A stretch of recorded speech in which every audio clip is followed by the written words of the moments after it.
Hai hai hai, halo everyone, welcome to Vipod Skensa. Hai Sobat Menpods, kalian kenal aku gak nih? Jadi kali ini aku tayang perdana loh. Aku membawakan sebuah segmen yaitu Reksis, Remaja Eksis. Jadi kita ini gak sendiri loh, kita kedatangan tamu spesial, yaitu salah satu siswa jurusan DKV yang hits di Skensa.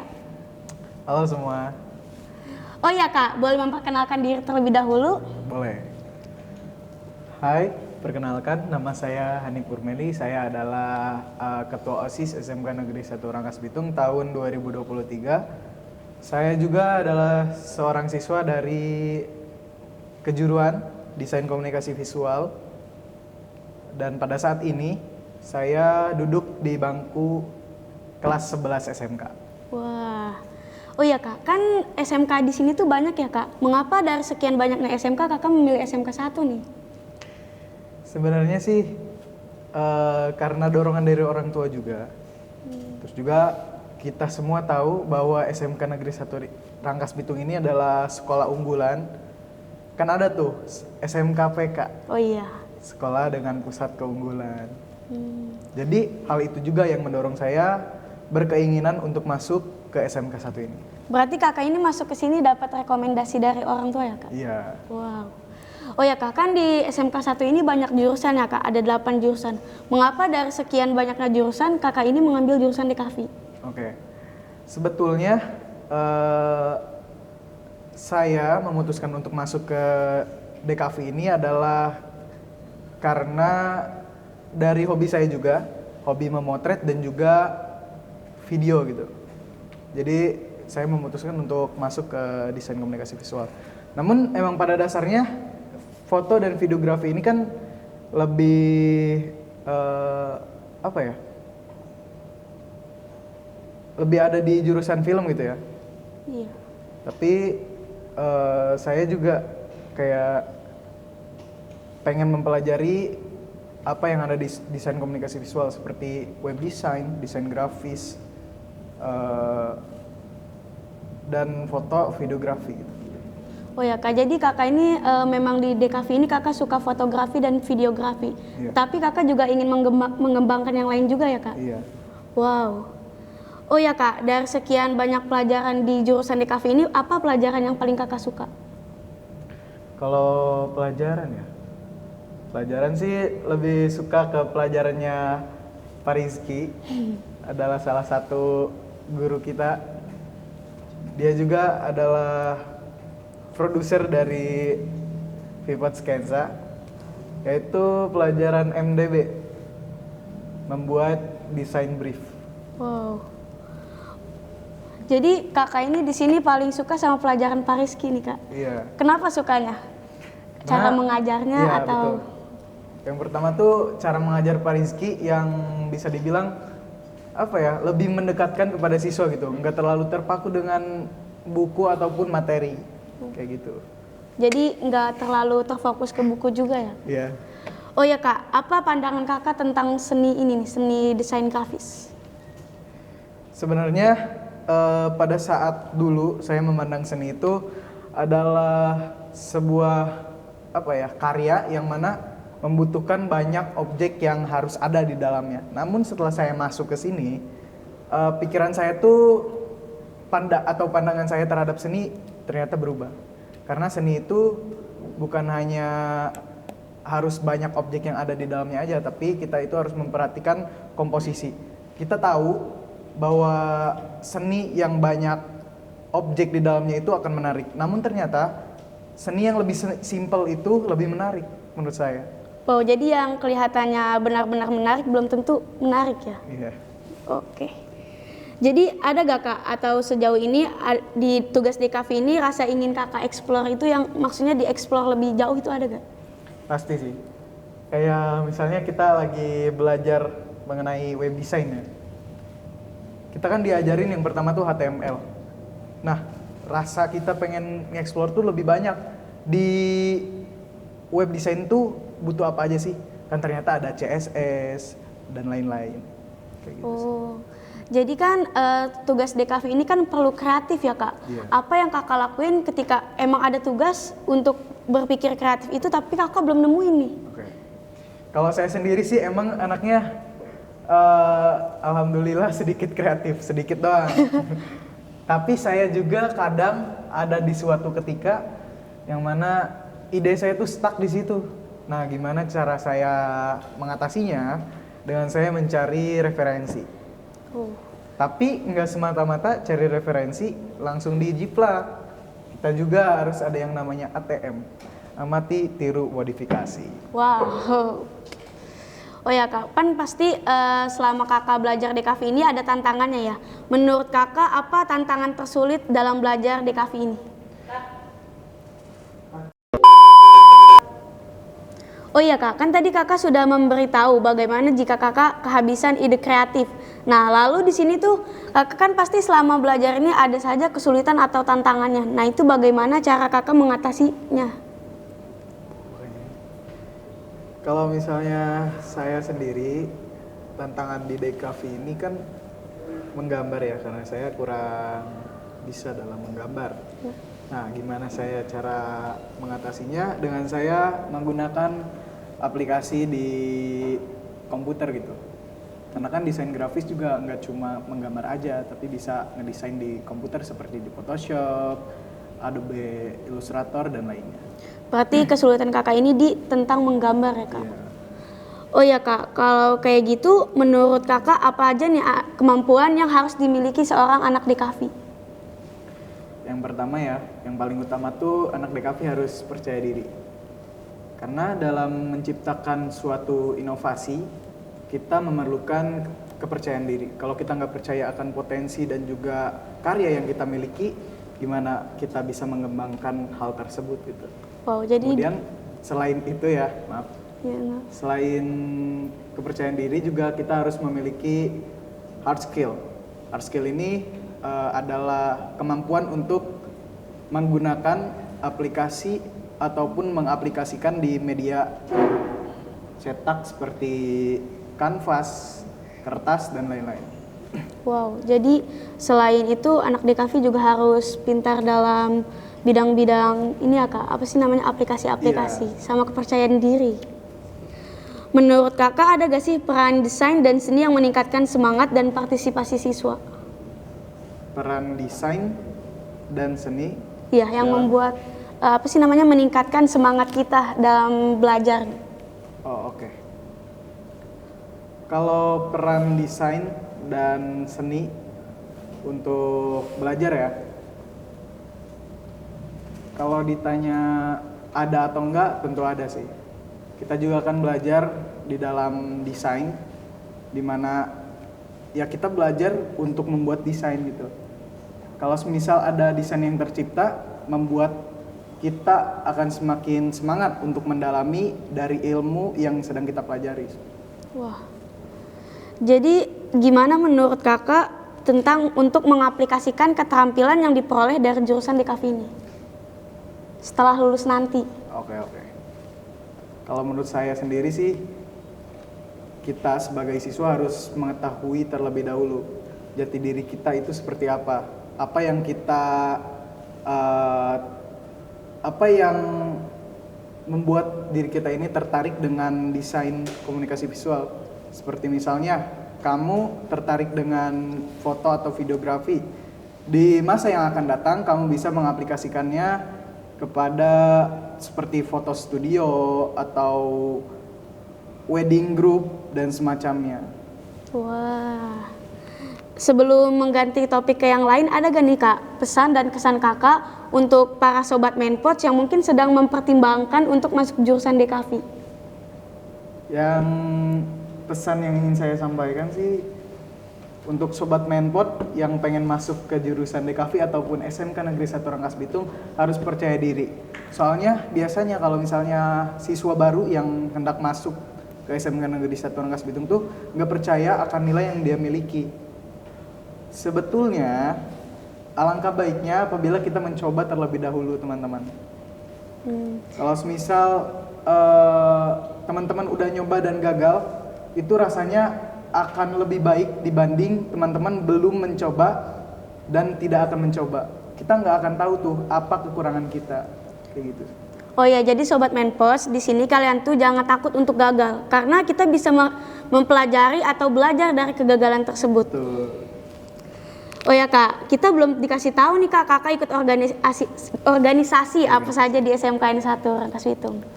Kalau organisasi yang saya miliki, yang pertama Paskibra, Iya. kemudian Raput juga anak Paskib nih, teman-teman. Beliau junior saya. Paskibra, habis itu OSIS, terus seni musik, IKR, apa lagi ya? Saya lupa. Wow, banyak sekali Oh ya. iya, satu lagi, ini Vipod Skensa. Wah, Kebetulan saya juga adalah salah satu bagian dari Vipod Skensa. wes. Oke, lanjut. Wah, ternyata banyak sekali ya. Jadi bagaimana Kakak membagi waktunya? Sedangkan itu sangat banyak sekali. Oke, sebetulnya dari saya sendiri, saya rasa saya belum bisa memanage waktu dengan baik. Namun dengan pengalaman yang saya miliki, saya itu selalu memprioritaskan hal-hal yang memang harus saya kerjakan terlebih dahulu. Saya juga memikirkan apabila saya tidak ada di kegiatan atau event tersebut, ada yang bisa nge-handle gak sih peran saya di situ? Wah, Kalau iya. misal masih ada, ya saya akan mengalokasikan diri saya kepada hal-hal yang lebih mementingkan saya.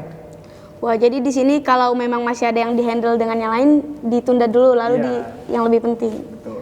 Wow, apa yang mendorong Kakak untuk bergabung di organisasi OSIS dan apa ada harapan Kakak pertama kali dimasuk OSIS ini? Oke. Kalau hal yang saya menjadi alasan saya untuk masuk organisasi OSIS ya, yang pertama tuh karena saya pengen berada di puncak kepemimpinan, di mana OSIS ini adalah organisasi yang menaungi seluruh ekstra wajib yang ada di sekolah ini kan. Iya. Nah, memang saya tuh dari dulu dididik oleh orang tua untuk menjadi seorang pemimpin. Orang tua saya pernah bilang seperti ini, lebih baik menjadi raja di sekitaran semut dibanding menjadi buntut dari para gajah, seperti itu. Wow, kata-katanya sangat berkesan ya guys. Oh ya, gimana perasaan Kakak setelah tahu saat Kakak terpilih menjadi ketua OSIS nih? Oke, kalau perasaan dari saya sendiri biasa aja sih. Wah, biasa aja nih ya, beda Soalnya ini. emang saya udah expect, wah saya bisa nih jadi Wah. ketua OSIS. Percaya dirinya tinggi sekali. Mungkin over ya, terlalu percaya diri. Apa yang Kakak lakukan untuk meningkatkan kinerja kegiatan-kegiatan OSIS ini? Sebetulnya saya sendiri belum merasa lebih baik dari angkatan sebelumnya. Namun sebagai seseorang yang harus memiliki motivasi, saya selalu mengatakan kepada diri saya sendiri, ayo menjadi lebih baik. Dan cara saya untuk meningkatkan kinerja dari OSIS tuh, yang pertama adalah mengambil keputusan bersama.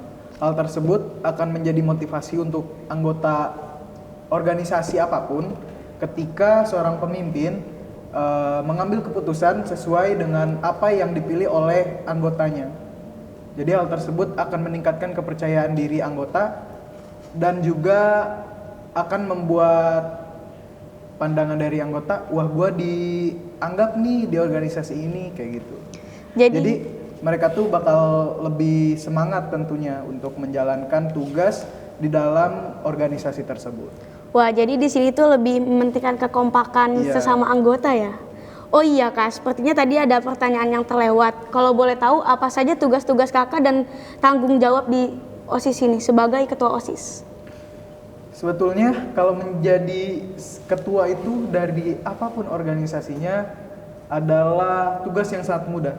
Namun memiliki tanggung jawab yang sangat besar. Karena menjadi seorang pemimpin adalah seorang yang sangat disorot oleh seluruh anggota ataupun pihak yang berhubungan dengan organisasi tersebut. Wow. Kalau semisal tugas saya di OSIS itu mengkoordinasi seluruh anggota OSIS dan memimpin rapat kerja OSIS, kemudian memastikan bahwa program kerja dari organisasi OSIS ini terjalankan semuanya. Seperti itu. Wow, sangat berat ya. Jadi apa momen terberat yang pernah kakak alami selama menjalani ketua OSIS ini? Momen terberat ya? Atau menjalani kegiatan-kegiatan sebagai OSIS? Sebetulnya sih saya belum merasa keberatan dalam menjalani tugas karena saya memiliki tim yang alhamdulillah solid dan juga bisa diajak kerjasama sih. Jadi selain seorang pemimpin, kita juga membutuhkan tim yang sangat solid. Betul, karena saya tanpa OSIS bukan apa-apa, tapi OSIS tanpa saya bisa terjalankan semuanya. Wah. Boleh kasih tahu gak kak, keluh kesah kakak? Keluh kesah apa nih? Oh, keluh kesah tentunya menjadi ketua OSIS dong. Kalau keluh sih apa ya? Menjadi sorotan dari seluruh siswa-siswa SMK Negeri 1 Rangkas Bitung dan juga harus menjadi contoh yang baik buat seluruh masyarakat di sekolah ini. Karena saya sendiri masih kesulitan untuk menjadi contoh yang baik karena yang namanya manusia ya, pasti ada salah dan juga ada kekurangannya. Kalau kesan ya? Iya. Kesannya senang saya bisa membangun relasi pertemanan yang begitu luas gitu aja sih. Sama pengalaman mungkin. Dengan saya masuk organisasi OSIS, saya memiliki pengalaman yang saya rasa hal ini tuh tidak diajarkan di mata pelajaran ataupun akademik. Namun pengalaman yang ada di organisasi itu bisa berguna untuk masa depan kita. Seperti kan di organisasi itu diajarkan ilmu sosial ya, bagaimana cara kita beretorika dengan baik, bagaimana cara kita bernegosiasi dengan baik, bagaimana cara kita untuk menyelesaikan suatu permasalahan, dan hal ini tentu akan sangat bermanfaat di dunia kerja nanti. Wow. Jadi di sini tuh kakak selain menjadi seorang pemimpin di OSIS, kakak juga memiliki banyak pelajaran yang memang di pelajaran di kelas itu tidak dipelajari. Iya, betul. Oke kak, selanjutnya kita bahas Paskibra ya kak. Boleh. Apa nih alasan kakak memilih eskul Paskibra, sedangkan di Skensa ini eskul wajibnya tuh ada 6. Kalau alasan mengapa saya mengambil Paskibra tuh yang pertama, Paskibra ini punya daya tarik yang sangat apa ya, kuat di pandangan saya gitu. Karena Paskibra ini yang pertama, pada saat dulu MPLS kan ada demo eskul ya. Iya. Mungkin Rahmalia juga tahu gimana ekstra Paskibra membangun citra atau nama baik Paskibra tuh biar menarik anak-anak baru yang baru masuk ke SMK kan. Iya. Kayak wah, keren banget gitu anak-anak Paskibra tuh. Tentu. Iya gak sih? Iya kan, makanya tuh kayak wah kan gak semua nih kayak gini. Iya. Dan alasan berikutnya sih karena saya bosen di pramuka. Berarti sebelumnya kakak di pramuka ya? Iya, kalau di SMP tuh saya pradana, mungkin ada yang tahu. Itu adalah ketua, oh maaf ya, kalau SMP tuh apa tuh? Pratama, maaf, Pratama. Nggak apa-apa dong, suaranya yang kenceng aja, siapa?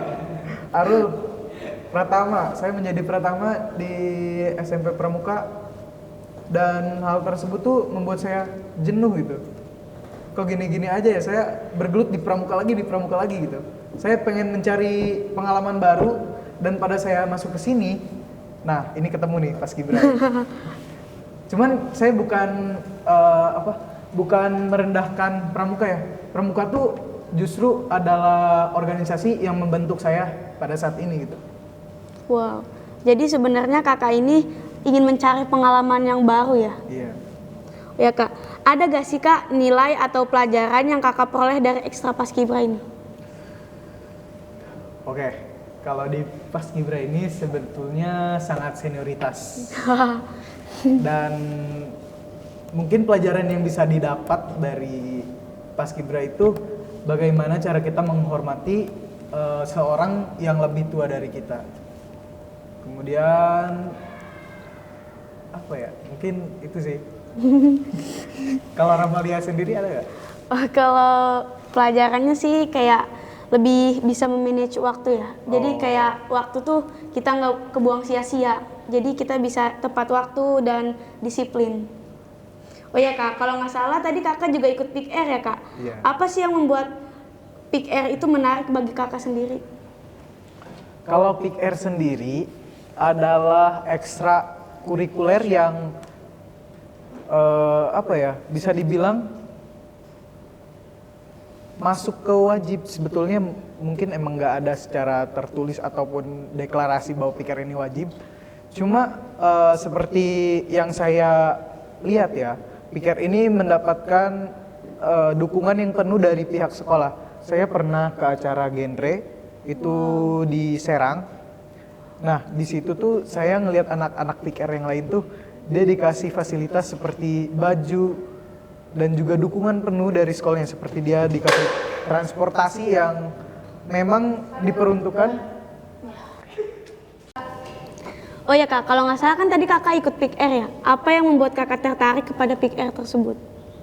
Oke, kalau daya tarik dari Pick Air sendiri sih di dalam pikiran saya, Pick Air ini adalah organisasi yang membahas tentang permasalahan remaja. Kita sebagai remaja yang memiliki masa depan tentunya harus tahu dan juga mempelajari kesalahan atau permasalahan yang ada di anak sebaya kita gitu, biar kita bisa mengatasi hal-hal yang nantinya akan apa ya, menjadi masalah di masa depan kita ataupun pada saat ini. Oh, jadi Pick Air ini sangat dibutuhkan ya kak? Bisa dibilang seperti itu sih. Apa kegiatan Pick Air yang paling berkesan dan bermanfaat bagi kakak sendiri? Oke, kalau kegiatan dari Pick Air sendiri pada saat itu ada acara genre generasi berencana di Serang, di gedung apa ya, K3PB ya, apa sih, K3B, apa ya, pokoknya itu aja, di Serang, di pusat pemerintahan kota Serang. Nah, di situ tuh kita membahas mengenai di-stunting. Seperti yang teman-teman ketahui, di-stunting ini adalah permasalahan yang pada saat ini masih kita cari jalan keluarnya. Bukan hanya di daerah kita aja, tapi di seluruh Indonesia. Bahkan pada saat ini, oh sorry, itu nggak boleh dibahas. Lanjut. Wah, kenapa tuh Dika? Nggak boleh. Ada gak sih kak manfaat ikut serta dalam Pick Air tersebut? Tadi udah saya sebutin kalau semisal kita masuk ke Pick Air ini, kita bakal tahu permasalahan yang ada di remaja dan juga kita tentunya akan mengetahui bagaimana cara kita mengatasi permasalahan tersebut. Wah. Oh ya kak, tadi kan kalau nggak salah kakak juga ikut eskul seni musik ya kak? Iya. Seni musik itu ngapain aja sih kak? Kalau dari eskul seni musik ini, kita sebagai anggota seni musik tentunya mengembangkan skill ataupun kemampuan kita dalam bermain musik itu sendiri, seperti bermain gitar, bermain organ, bermain kajon dan semacamnya. Oh ya, di seni musik itu kan tadi kakak sebutin ada beberapa ya kak. Apa yang paling kakak suka dan emang kakak benar-benar kuasai? Kalau misal yang saya suka bernyanyi dan juga bermain gitar. Kalau misalnya benar-benar menguasai, mungkin saat ini saya mampu bermain alat musik gitar. Wow. Oh ya kak, dari tadi kan kita bincang-bincang aja nih kak. Kok minumnya dianggurin aja kak? Oh boleh, kita minum. ASMR.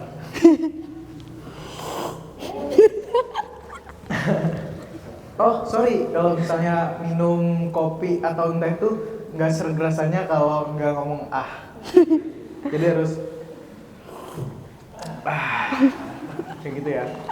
Tapi ini kurang panas teman-teman, jadinya ahnya kurang. Tolong dong ini dipanasin. Ya lanjut. Oh iya kak, kan kalau nggak salah kakak juga mengikuti program DKV yaitu podcast ini. Boleh spill gak sih kak, kakak di podcast itu, VPods itu sebagai apa?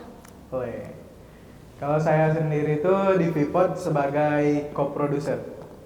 Jadi saya menghandle ketika produser utama kita yaitu Pak Rizky tidak dapat hadir ataupun berhalangan pada saat kita produksi sebuah podcast seperti itu. Oh iya. Menurut kakak ada kesulitan tersendiri gak menjadi CEO produser ini atau co-producer ini? Kalau kesulitan sih mungkin pada saat nyuruh teman-teman beberes atau misalnya merapihkan ruangan yang akan kita gunakan untuk podcast ya. Soalnya saya ini orangnya nggak enakan. Wah. Saya kalau misalnya disuruh sama orang ataupun dimintai tolong, saya tuh kayak oke, gue bakal ngelakuin apa yang gue bisa, apapun itu, kayak gitu. Jadi kesulitannya ini untuk menjaga kekompakan teman-teman yang lainnya juga ya kak?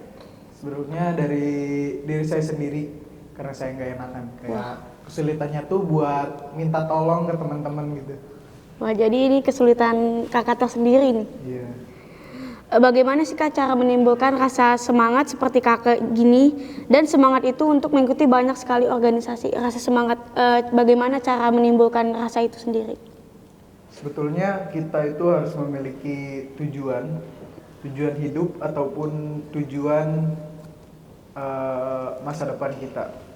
Jadi kalau misal kita capek terhadap suatu kegiatan ataupun sesuatu yang sudah kita mulai, kita harus mengingat tujuan pada saat awal kita mengikuti atau memasuki organisasi ataupun kegiatan tersebut. Kayak gua itu pengen masuk ke organisasi OSIS ya misalnya, itu untuk membangun relasi dan juga untuk mencari pengalaman. Nah, kita pada saat kita merasa aduh capek banget nih, kayak kegiatannya gini-gini aja ataupun bosan terhadap organisasi tersebut, kita itu inget sama tujuan kita. Kayak dulu tuh gue inget pada saat awal masuk gue pengen membangun relasi pertemanan yang luas ataupun mencari pengalaman yang banyak gitu.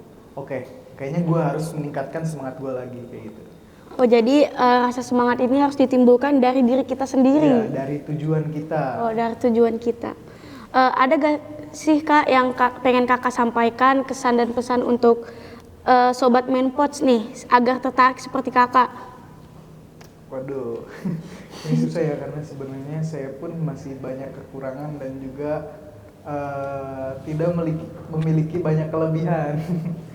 Mungkin untuk teman-teman semua harus rajin-rajin belajar, kemudian tingkatkan terus relasi pertemanan karena kita sebagai remaja itu sebetulnya tugasnya tidak banyak. Yang pertama memperluas pertemanan, kemudian meningkatkan pengetahuan, gitu aja sih. Oke, nih kak masuk beberapa pertanyaan terakhir. Ada gak sih kak atau beberapa pesan untuk jurusan DKV ini nih? Oke, kalau buat DKV sendiri gimana ya? Berarti saya ini ngasih pesannya buat guru-guru dan juga tajir mungkin. Bukan, kayak pesan dan kesan untuk para siswa-siswa yang masuk ke jurusan DKV ini. Oke. Kalau misalnya untuk siswa yang ada di DKV, buat terus inovasi-inovasi yang belum pernah ada sebelumnya, seperti konten. Ini juga VPod adanya di jurusan 2023. Wow. Jadi buat jurusan angkatan Rahma harus memiliki inovasi baru. Jadi nanti kita akan kembangkan lagi. Kembangkan terus, kemudian semangat terus deh belajarnya. Satu lagi nih kak, harapan kakak untuk VPods ini apa kak? Untuk VPod kedepannya bukan hanya memproduksi podcast. Jadi kita sebagai badan yang bisa dibilang memunculkan banyak konten, bukan hanya podcast aja, seperti misalnya short movie. Ini ada boleh dibocorin nggak di sini nih? Nggak boleh. Oke.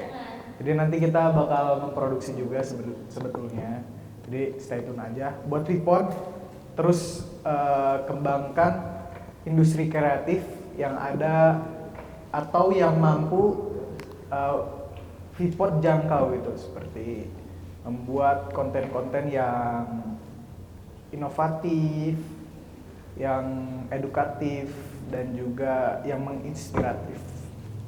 Oh ya Kak, kasih kutipan inspiratif dong Kak, yang atau pemikiran-pemikiran positif sebagai penutup podcast ini nih Kak. Apa ya? Apa ya? Atau kata-kata motivasi. Apa ya?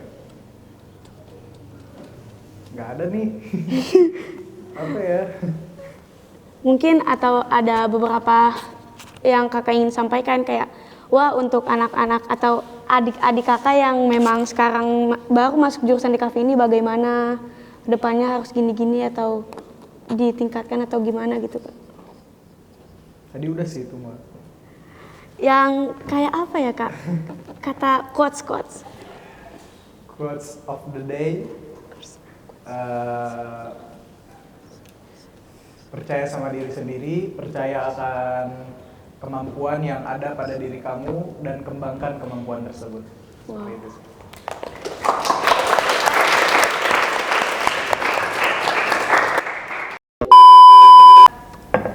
Oh ya, nggak kerasa nih Sobat Menpods, ternyata waktu sudah berjalan cukup lama. Oh ya, terima kasih kepada Kak Hanif ya Kak, karena sudah bisa menjawab pertanyaan-pertanyaan yang telah diberikan. Oh ya, terima kasih juga kepada Sobat Menpods karena telah menemani kita sampai akhir. Oh ya, jangan lupa like, comment, share, and subscribe. Jadi, jangan lupa lanjut juga tonton konten kita selanjutnya. See you next video guys! Bye!